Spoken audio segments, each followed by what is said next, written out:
Hi there. Hi. How you going? How are you today? Yeah. Hey. How you doing? I'm trying to sound like one of those greeters at the front of a hammer barn. Hi. Hey. Hey there. How you going today? Yeah. And then if anybody needs any help when they get to hammer barn, I can direct them to other people. 300? Yeah. Because that's sort of like how I see myself. You're a greeter. Like you're a greeter, people pleaser, aren't you? Like because you go to some hammer barns and there's somebody out the front who welcomes you as you come. I sort of see myself as like a smiley face, a warm welcome, and then if you actually need to know the answer to anything, I can redirect your requests to people in the dad department. So people like Frank. Hello, Frank. Hello. Or somebody like Martin. Hi, Hello, Brendan. Martin. How you going? You can answer all the customers' questions as I palm them off to you. All 300. It's all down I-300. In answer to any of your questions, R300. This episode of the Hammerbound Project is called Again.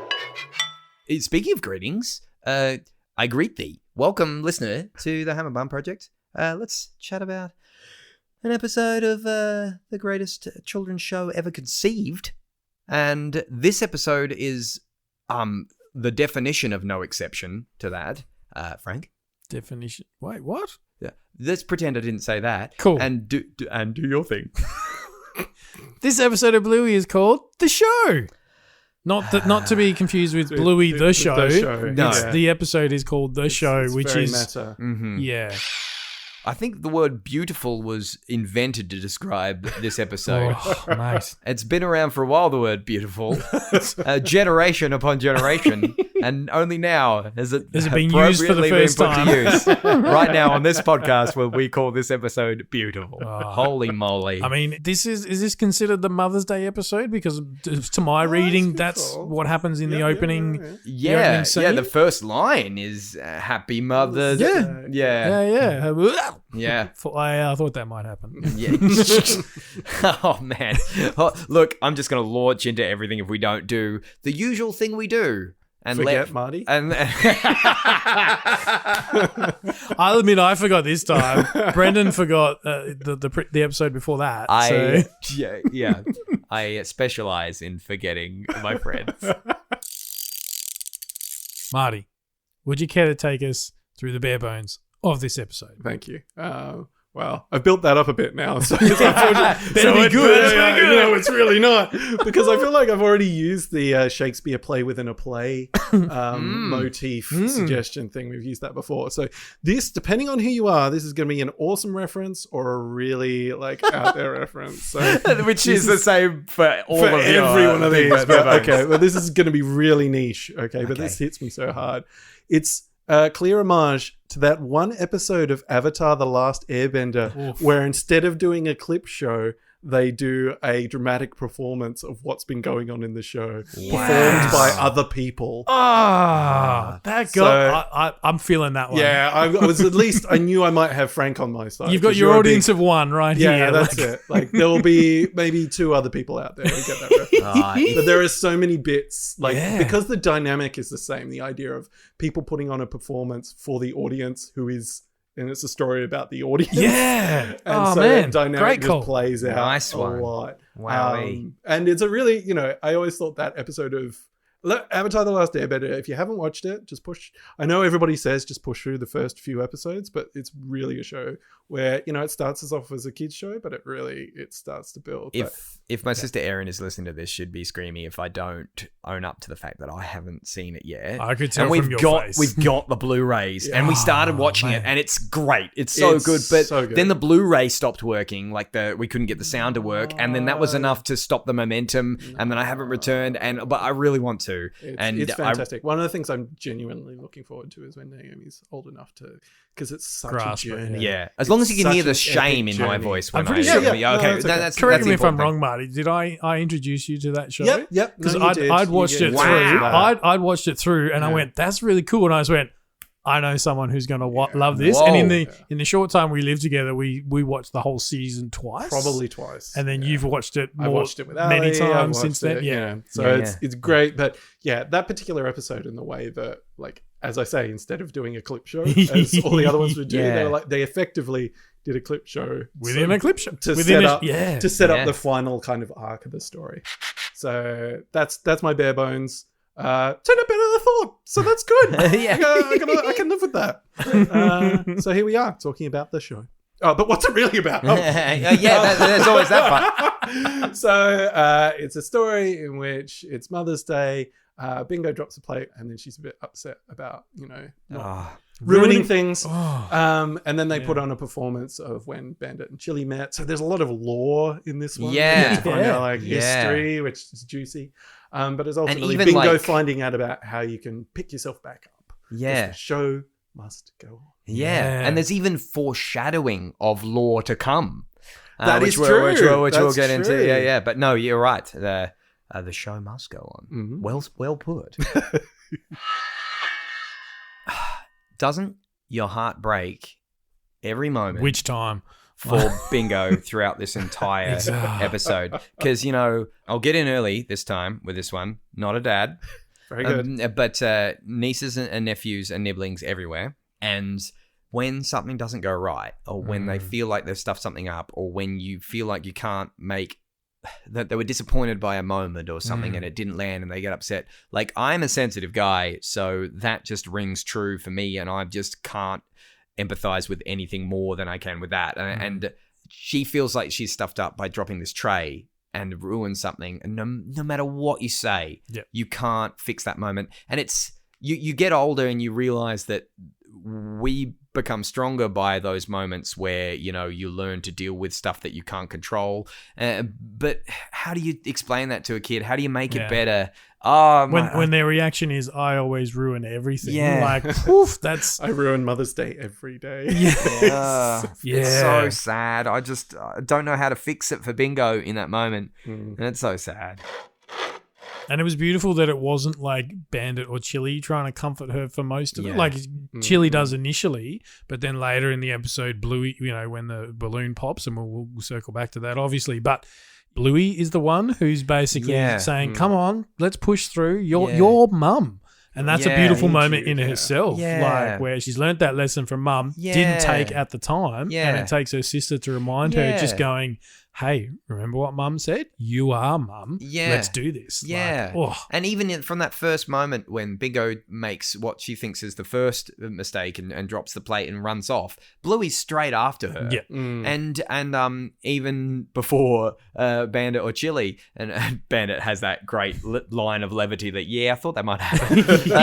Because she was carrying the tray and you see toddlers trying to carry something. It's always, you can see disaster 5 steps ahead. Do it. But Bluey really cares about her sister in that moment. And it kind of also suggests that this is a lesson that Bluey might have learned and Bingo hasn't yet.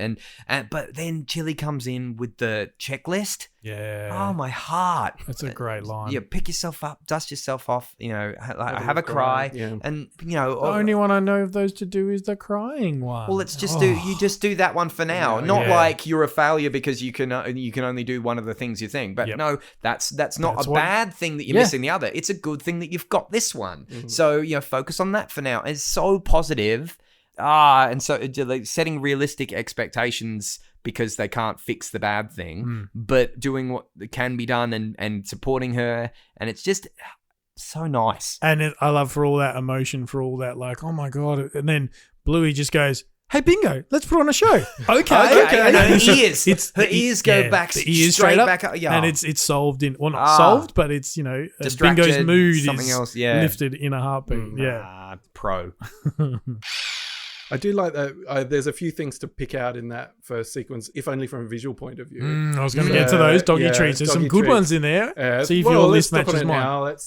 So I like the little height chart on the inside of the door. The drawings of the Bluey drawing and the Bingo drawing there, but there is the long dog there. The long dog is off to the right, I believe.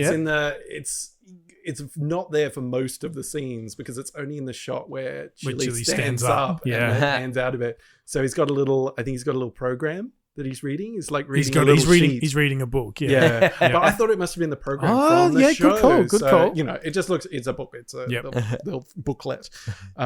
So yeah. But what else? There's a couple of those drawings. One of them. Oh yes, that's what it was. Okay, there's two drawings. There's one with a rocket pack, jetpack bingo, and there's a one with a blue dog, a little bluey dog, and a little dark grey dog. Hello, Bluey. Hello, Bluey. So nice. And also just next to, I think almost in between those drawings on the table, there's a couple of those connector pens that we see from Rug Island as well. Thank you. It's not. You don't get one for camping because we've done that. But you get a healthy serve for the Rug Island. Be it your favourite episode or not. It is. It's great. No leniency. This episode has some amazing one-liners in it. Like almost every interaction with Bluey, once the show proper itself starts, almost every line from Chili and Bandit is man, whether it's they're having little digs at each other or they're just, you know, encouraging, you know, the girls to keep going with their performance. And I love everything about this from the way the parents interact with it. There's a lot of Nick Rice lines in this one. This is a very heavily quoted episode by Nick. Lots of, I have some minor quibbles with Act 1. But, and the hand action. With that, the little swirly type hand action. And the opera glasses made out of the old 3D glasses. Thing. Yeah. That's great. I've gotten to, brother-in-law Nick, Kel's husband. I think when we're looking for some new Bluey episodes in the new year, and I've got to know what he appreciates about the show so much that whenever a line comes and I'm like, oh, that's going to be a Nick line. Nick loves that. I'm going to hear that a lot from Nick. In the olden days. So you many were little very things. lonely. No, I wasn't. Yes, you were. Yes, you were. Just Bluey's insistence as you were, because it ruins my story if you're not.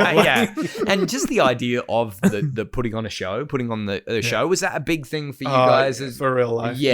Yes, It seems to be universal because especially if you're someone with siblings and you put on a little sibling show or a little show with your cousins when your cousins come around, you put on a show for the adults.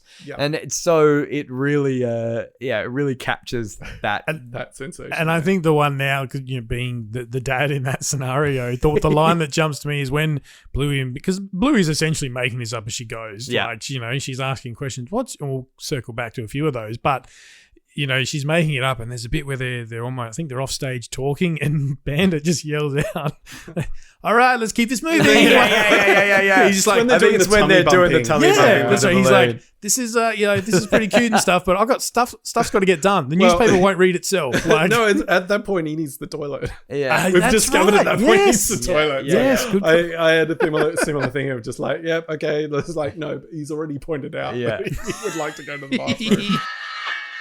Now, we mentioned a couple of times on this show about the concept of your parents having names that aren't mum or dad. And that's great. Bluey literally asked the question, what's your not mum name? Yeah. What's your not mum name? Which is a beautiful way to put it. Yeah.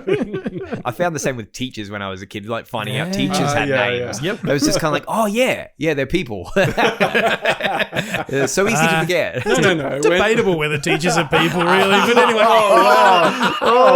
Oh, you just we're going to have to do the special edit that gets distributed Did you say to some people of who your work at French workmates school. listen to this? Yeah. It's like, but only the good ones. Yeah, I don't know. No, teachers, after the day is done, they just put them back in the cupboard, don't they? Plug them into charge. And then... in those like rolling stationery cupboards. Yeah, that's where you get the new teachers, isn't it? That's where you get everything else. They're between the rulers and the compasses. And the substitute teachers is when the other ones, malfunction. Yeah. That's why they tell the same stories over and over and over. Yeah, you've ordered in some new teachers, but they came from a different supplier that time, so they're only substitutes. That's a good model. We've had this one for about 25 years. Oh, this went way better than I thought. We started accusing you of being mean to your workmates, and then we just jumped on board. And now you've turned them into Terminators. We're not ingraciating ourselves at all with teachers. We love you. You're doing the good work. The good work. But please don't overcome your masters. And where did Bandit and Chili meet? in a party with the Queen was in attendance. Well, I don't remember the Queen being there. Well, you wouldn't. Such a you wouldn't. You wouldn't. Those two. The suggestion there is that she was. Chili was having a great night. She was having a great night. Yeah, she was okay. merry. But that you wouldn't. I don't remember the Queen. You wouldn't remember the Queen being there. Such a good dig. And it's even the Queen's birthday because she's blowing out the candle. Yeah. Oh gosh. And what was the other great dig? There's a dispute. Oh well, yeah. There's some dispute, and that's the foreshadowing of the because Yes. oh man, I mean, not to roll up that newspaper. We have talked about that episode a little bit. Yeah. When because that was a line that works on its own. You know, there's some dispute, and Bandit just kind of gives a little eye roll. Great eye roll. And that's great because my parents have had this ongoing thing as to when they first met, whether Mum was wearing Mickey Mouse jeans or Mickey Mouse shoes. Because it would have been like, because this is an important detail. I think it was the mid 70s when they met, early to mid 70s, and they were at a party in Para Hills. My imagination has just turned to that sepia color. Yeah. Oh well, it was the old days. It was the olden days. It was the olden days. Like, everybody's wearing flares. Everybody's got big hair. I can't remember who thought what, but it was always a big thing when it was like Dad swore black and blue that she was wearing these shoes. Maybe I think Dad might have been the shoes with the Mickey Mouse thingy on him, and Mum said that was the other one, the jeans or whatever. I think one of them's softened on the idea now, and they've kind of agreed that it was that one of them would know better. But I don't know. I don't know who to trust. Do you know what you do to flare that up again? You buy for Christmas or birthday or Mother's Day. Buy Mum, a set of Mickey Mouse jeans and Mickey Mouse shoes, and go, here you go. Yeah, put one on. It was both. but yeah, it was just like this dispute. Like they couldn't, and that really reminded me of that. But so that works on its own. But I like that it kind of like, I mean, get those rolled up magazines out if you need. But in Fairy Tale, when they kind of like, oh, maybe that was Mum at the caravan park, or maybe it wasn't. Oh, it could have been that could have been. Good link. That's so. I didn't realize that until somebody had to point that out to me. I can't remember if I heard that on Gotta Be Done or something. But oh man. So it works on its own, but with that, it adds another layer to it, and the hits just keep on coming. And where did Bandit propose to Chili? On a romance trip to Italy. The dump. What? So good. That's not how it happened. Oh, yes, it was. That's another really good one. I care so much about their relationship. I'm so invested in their marriage. I love how situated. I'm sorry, I'm going to take us back a scene to when they were like being introduced at the party, and Bandit, inverted commas, comes in wearing the Australian flag as a cape, which is like. Okay. Oh man, it's so Kentucky. Yeah. And you get a whole thing because it's in London. Yeah. And there's this whole thing of like people Australians going to London. Right. You get a job at a bar, that sort of thing, or somewhere else. You do, like a half year of study or like those sorts of things. So there's a whole bunch of expats, Australian expats living in London. Like, that's almost as good as we're going to Bali type line. Yeah, absolutely. It links through to a whole bunch, like to a situation that happens. And I can imagine Bandit going around very Australian. Man, he'd roll his eyes to recall it now, but at the time he was that guy. He was the king. Totally that guy. And the idea that Jelly could be at all interested in this guy is a bit funny. But anyway, but I just love the way that creates layers. It's just a very quick reference, but it is a real thing. It leads into a wider scope of stuff. But even like she saw through all of that. Yeah, that is true. I love your ears, babe. I love your stinky feet, babe. I love your belly button, babe. all that stuff. She just, oh yes, it was like those are all the oafish things about him that she still like. I don't know. It's, so invested. I also love when we skipped up with just the glowy eyes when they find out that it's a party in London. Yes. Yeah, they go the full anime. Yeah. Suddenly the Queen's there. But we can get the Queen out again. It's so nice when they get those Let's shove the glowy Queen eyes. up there. How rude. But she's an old lady. How rude. In terms of having things shoved up your shirt so Yes. that you get to be pregnant. Oh, that's a big one. Oh man, that's a for real life. For Oh, me now. 100%, That yeah. happens all the time. I had twins the other day. Oh, really? So one was a bear, one was maybe a shark or something. Right. But yeah, no, Yeah. that for real happens like, on frequent basis these days. Yep, Nora's big So into that's, there's a baby in your belly. Here, put this up your t-shirt. And it's kind of one of those things that kids talk about babies a lot because that's they're thinking about that a lot. Yeah. If they're someone's baby, family Yeah. relationships are big as a concept, especially I imagine for Nora now that she's got Yeah. two little brothers and that that's a focal point of family. So Yeah. it's always going to come into play, but that it all gravitates down to shoving something up your t-shirt. That's the end point. So do we we get to that moment? Yeah. We got to talk about They it. gotta we talk have about to talk it. about it. Because Yeah. we had our message from, now who was it, Frank? It was Finn, one of our earlier people emailed us, Mr. 11-year-old, and basically, he asked about the rainbow baby theory that when the balloon pops, there's that moment of silence, cut to Bandit and Chili, and Bandit. I went back and looked at it because to me it was important as to which one instigated it, and it was Bandit who reaches out. And Chili's, it's very brief, but Chili's face when you cut to them, has got that little smile and it drops, whereas Bandit is just sort of steely gazed sort of the whole time, and he reaches out to Chili. And so, for those who don't know what we're referencing, the theory is that when the balloon pops, it's perhaps an indication of a miscarriage, and that moment when they hold hands is a possibility that, that's what happened to Chili, them in the past. correct. Sort of in a pre-Bluey era. So Yeah. Yeah. You mentioned the Bali joke earlier, like it's that pool episode. Oh, we're going to Bali. But I think that joke served for me when that was the second episode I ever saw, and I saw that and went, oh, okay, something else is happening in this show. This is not a normal kid show moment, and that was it for the humor. And then I saw this moment, and I just went, "Oh, okay. No, this is truly once in a lifetime stuff. This is this is special.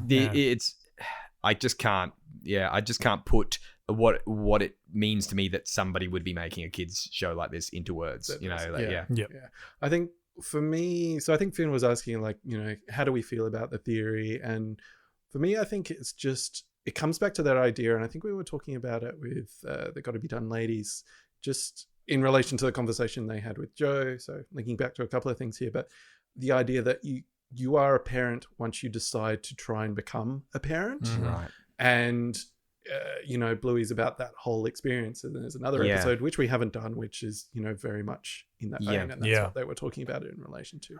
So for me, this moment is more about maybe not specifically that happened to them, but this is all the anxieties you have as somebody who, as a couple who are pregnant. Yeah. And all the things going through your head. All those possibilities. Good and as bad. things are going along, good and bad. And because, that moment of the balloon popping has greater significance for them. Maybe on Bluey and Bingo's angle, it's sad for Bingo because she feels like she's ruined something else in that day, and that's ultimately what it gravitates back to. But for adults, it very quickly draws you back to that time of like all the things you're worrying about, and I think that's that moment. So that's the way I read it. I think this moment is like everything else in Bluey, left the perfect amount of open. It's left open just the right amount to your interpretation, and it doesn't need to address it. And if it did, it would maybe lose something. If it didn't go as far as it had, maybe it wouldn't be. It's perfect. And I think, just to be clear on what you said, Marty, listeners, please do check out the Gotta Be Done episode. I think it's their third interview with Joe Brumm, the Decider, the Decider episode, where Joe said, like, the moment you say, let's be parents. That's when parenthood, that's when the roller coaster starts. And like you said also, Marty, like that moment, the balloon bursting for Bingo, that's just, I popped this balloon, I've ruined the show, I've done it again. And that's probably what it is for Bluey as well. Yes. But for us as viewers and for Bandit and Chili, it's of course it's just an accident. Of course it's just a balloon popping. Of course it doesn't mean anything, but there's just enough symbolism that they decided to just for a couple of seconds just be there for each other, just in case they needed. And it's just life in a moment. I don't think I'll try and say it again because that's the best I'm going to do. It's too much. It's too much. Life in a moment is a good way to do it. And like to the point, they didn't even have to do that. No. A lesser show would have had the balloon pop, Bingo's upset. You wouldn't have even had that shot of the parents at all. And look, the counter to this theory is that the hands reaching is because they know they're kids and they're like, this is going to set Bingo off. Yeah. That's how some people perceive it. Like, there's an argument for that. Sure. But to your point, Brenny, you said they give you just enough. Yep. And it's whatever you want to take from that. Yeah. Or it's a combination of those two angles, because it could be like, okay, we need to be there for each other, but it's only this little moment because it's going to set Bingo off. Yeah. And the most important thing right now is that we're there for Bingo, but we're still just a side wink to each other. Hey, in case you need support right now because this has brought anything up, I'm there for you as well. But let's be like, it's there. It's all pro. It's all pro. It's all pro. And I think, in such a poignant moment, we've talked about this for, a good third of our episode now. How do you sort of come out of a moment like that? You put Chattermax on. That's it. That's exactly it. and it's that thing that Joe has talked about before, where he's like, you've got these, instead of just two characters talking, you have a bit of physical comedy going on in the background. Yeah. Chattermax is doing his thing, and Bandit's hands slowly reach out and just and yoinking away. The girls don't notice because they're, Bluey's trying to do the right thing and get her sister back up. And two confessions. I hadn't watched that episode. We had to watch it just before we started recording. Thank you, boys. And the second confession, I think that was the first time I noticed those hands. Just come out and grab it. Because I was just so invested in the conversation between the girls. And then this time I actually saw the hands come out and shut Chattermax up. Yeah. So good. And then for the finale of the show, talk about audience participation. Yeah. Right? It goes crazy. It becomes a pantomime. And I love that, that Bandit clearly doesn't want to be involved, and Chili can't even see him at this point. Bluey's obviously looking, knows what's going on. She goes, "Are you ready?" Bandit says, "No." And Chili's like, "Yes." Because she knows whatever it is, it's going to be great. Good, yeah. It's so it's going to give us so good. And I think potentially my favorite line of the episode is the... That was a really good rendition, Marty. The spit laugh. The spit laugh. The sort of like try to hold it in, but it just comes out type laugh. But yeah, goo goo gaga. And then when Bandit still in that moment, you can see the look on his face. He's got the downtrodden eyes. He's like, I don't want to be here. I'm in a nappy. This is stupid. and then he's like, wait a minute. I'm you, aren't I? Yeah. And just turns it around, chasing them with a nappy. It's so weird pretending to be a baby. Do you guys hate it? I don't know. Do your kids ever make you pretend to be a baby? Not there yet. I have to be a lot of different people. Yeah. I get to be Naomi. I get to be Grandpa. I get to be Mummy. I get to be like, we're going through a lot of, Daddy, you're Naomi and I'm you. Yeah. But if I have to play a baby, I'm not getting too heavily. No, I'm not a method I don't know actor. what it is. I'm like, because I get lots of, you're, we've been through this before. I'm Uncle Gadget a lot. Yeah, and, cool. And I'm, hello, Penny. I'm always on duty. But now just recently, Nora was pressing like buttons on my leg, just saying, "Oh, now you're Uncle Gadget. Now you're Queen Elsa, and now you're something else." And I just thought, oh well. I started doing like an Italian accent, like a really bad one. And I just went to make myself feel not as bad about this. Yeah, I'll yeah. pretend to be Mario, and then that kind of like I'll feel a little bit more sensitive about it that way. And then she's just like, "What's that voice?" I'm like, "Oh, it's me, I'm Mario. Let's go." And now she just wants me to be Mario all the time. She discovered a new like, button. Mario. I'm like, yes, and I'm just Mario all the time. But yeah, like there's lots of, and she goes, now, you know your grandfather voice, and she'll come in, hello grandfather, and I'm like, hello Nora, and then, so all these, but baby is the one that it's just like I'm really gonna do a Goo Goo Gaga voice. Yeah, I don't know. It feels it's the line that I have crossed, and I don't like doing it. I don't know. And it just feels weird. I think you know what I'm getting at. Doing voices is pretty much the best. That's doing voices, reading books. Yeah, reading voices. With the voices. Absolutely. Like getting to do, like, I didn't super enjoy the Gruffalo until I realized that you can do all the voices, man. And that makes the experience going through each time of just like, no, I'm doing a different rendition of this. And that makes me think of Frank and I. We recently took Naomi and Jack to see another one of Julia Donaldson's stories. We saw Room on a Broom live on stage as a show. So that, you know, having people sitting in the audience and doing that was fun. Yeah, gave you some fresh material next time you have to read the book as far as how you present those characters. Yeah. Down. Now your voices can be canon. Well, this wasn't a super canon rendition. What? I love that me joking turned into you actually having an opinion about it. Nerd. Not in my canon, it's not, mate. All right? Yeah, that's right. Not my Room on the Broom.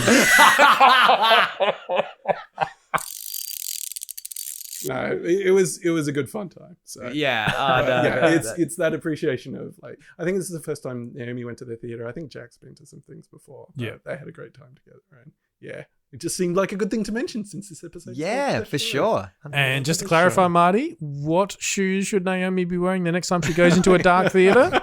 Not the ones that flash when she steps. I didn't hear that part of the story. It was only at the end, probably at the end, where they get the song and they try and get everyone up on their feet and clapping. Yeah. And it's the kids were into it. Yeah. And it was at that point in a darkened theater when Naomi's jumping around, you realise she had those light up shoes that flash when you jump around. And I'm like, what, is someone taking an awful lot of photos? What's going on? Easy mistake to make. Oh man, because she just wears them. Yeah, exactly. And in the daytime, you don't notice. Wow, so many things you have to think about. Oh my god. Yeah, being a parent, am I right? Oh wow. I would feel bad, but like at this point, I'm sorry if anybody else was there and was mildly annoyed by my child's flashy shoes. I thought it was hilarious.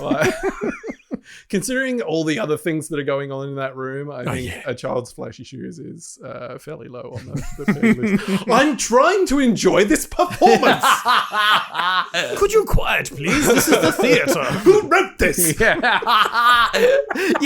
We can't forget to mention all of Bandit's moments with the program. When just flicking through the program to try and figure out who the cardboard 3D glasses stuck to, like, what is a pencil. And when he comes in and it looks like one of those old-fashioned spectacles. I've heard fantastic things about this production. And when he's who wrote this, like, looking through the pretend program to find the playwright to chastise them.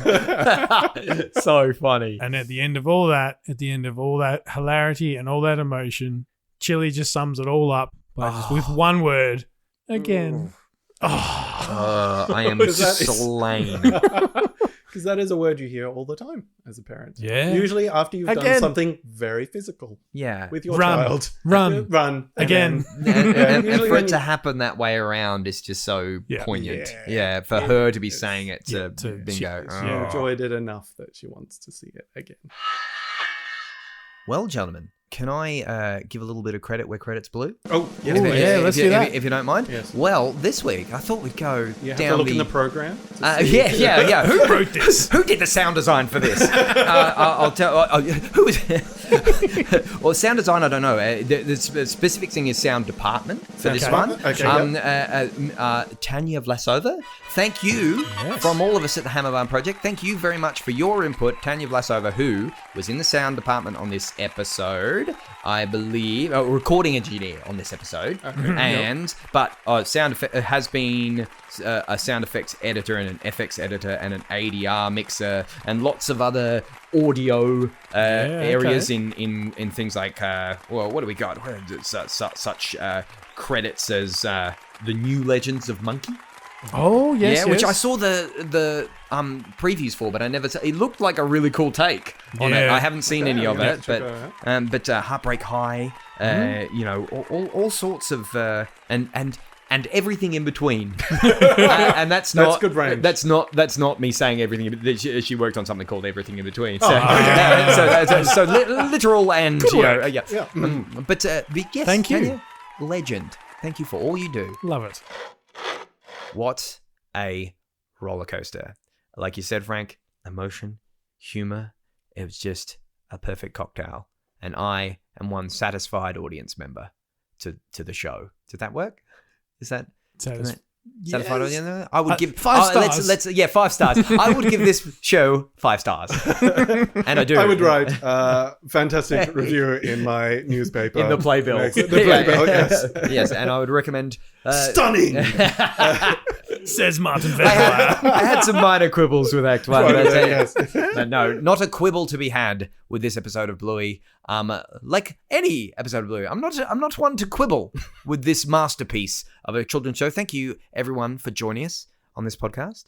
Frank, thanks, mate. Thank you very much, Brenny. Thanks, Marty, as always. Oh, no worries. Thanks. And the show must go on, but next time. Not this particular show. Not particular show. This one's about to end. do. Yeah, me too. Let's keep this moving. Yeah. Oh, sorry. The show will go on next time down aisle 300, seat A. Left at the coat check. And if the fire exit door closes behind you, you've gone too far. That's terrifying. Yes.